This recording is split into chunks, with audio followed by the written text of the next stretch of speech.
August 7, 1942, over Guadalcanal. A Japanese Zero fighter attacks a formation of American dive bombers. The rear gunner fires back.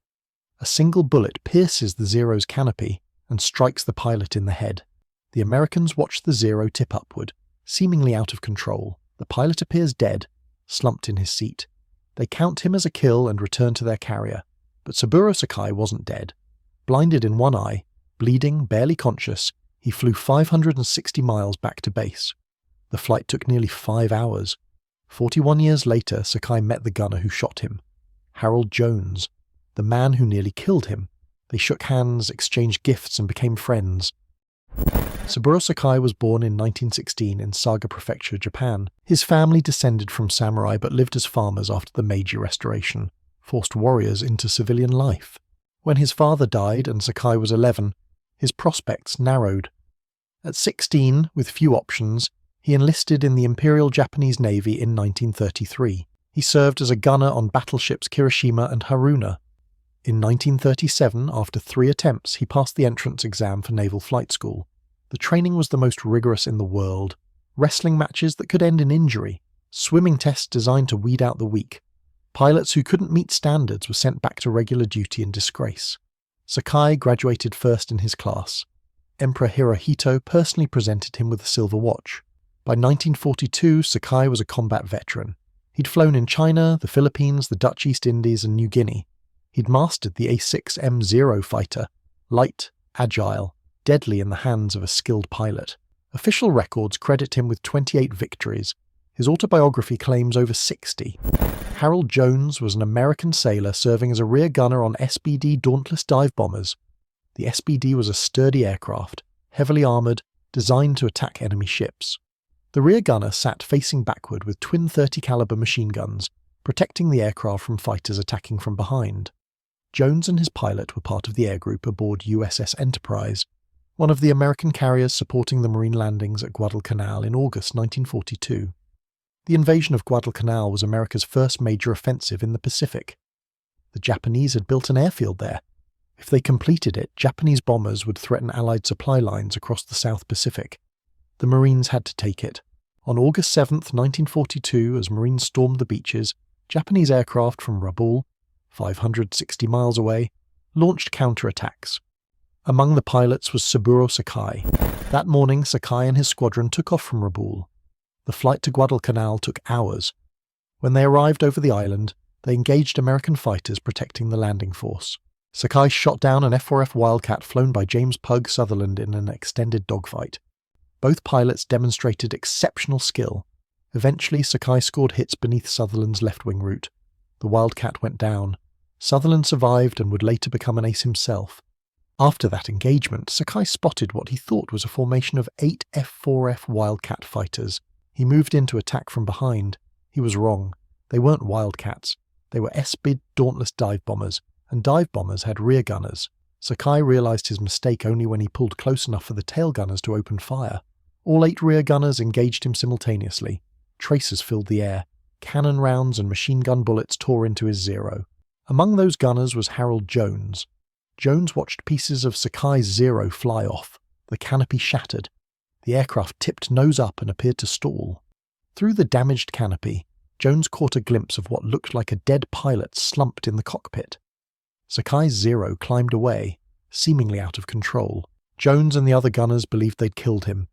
The formation returned to Enterprise and reported the Zero destroyed, but Saburo Sakai wasn't dead. A .30 caliber bullet had pierced his canopy and struck him in the head just above his right eye. The impact destroyed his vision in that eye. For a moment, Sakai considered dying like a kamikaze, diving his damaged Zero into an American ship below, but there were no ships close enough, only jungle and ocean. Then he thought of his responsibilities. He was a section leader. His squadron needed experienced pilots. Japan needed experienced pilots. Dying accomplished nothing, so he decided to fly home. Sakai was 560 miles from Rabaul. His Zero was damaged but still flyable. He was bleeding, half blind, in terrible pain. The flight would take nearly 5 hours. He pointed the nose toward Rabaul and began the longest flight of his life. Ground crew ran to his aircraft expecting to pull a corpse from the cockpit. Instead, Sakai insisted on giving his after-action report to his commanding officer before accepting medical treatment. Only after delivering his report did he collapse. Doctors didn't expect him to survive. The head wound was severe. Infection was almost certain. Even if he lived, he'd never fly again. Saburo Sakai survived. He lost most vision in his right eye permanently.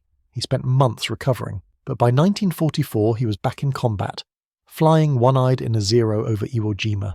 The war ended in August 1945. Sakai retired from the Navy and returned to civilian life. He married, started a printing business, hired fellow veterans who couldn't find work. He became a devout Buddhist and vowed never to kill another living thing, not even a mosquito.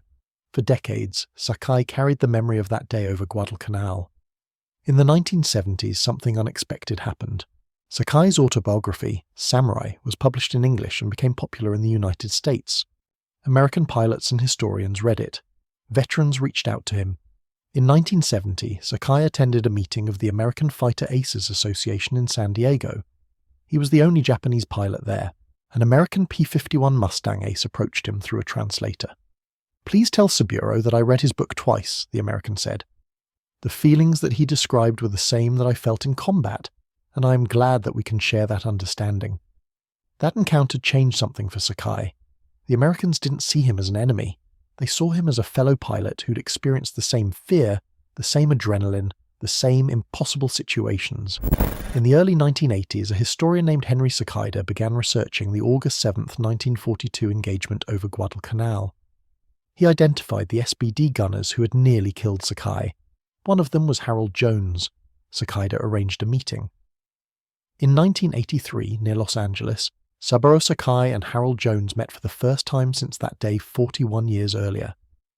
Sakai brought a gift, his leather flying helmet, the one he'd worn on August 7, 1942. It still bore the bullet hole from Jones's shot. A .30 caliber round had passed through the helmet just above the right eye, exactly where Sakai's wound had been. Jones examined the helmet. The evidence of his marksmanship was undeniable. He'd hit Sakai in the head from a moving aircraft while being attacked by cannon fire from a Zero. The two men shook hands, exchanged stories. Sakai explained his epic flight back to Rabaul. Jones described watching the Zero climb away, believing he'd killed the pilot. They discovered mutual respect. Both were professionals who'd done their jobs. No hatred, no bitterness, just two men who'd faced each other in combat and survived. They became friends, corresponded occasionally, appeared together at veteran gatherings. Years later, when someone asked Sakai about meeting the man who shot him, he responded simply, "To me, the war was never personal." Saburo Sakai spent his final decades as a peace advocate. He spoke at schools and businesses in Japan. His message was always the same: never give up.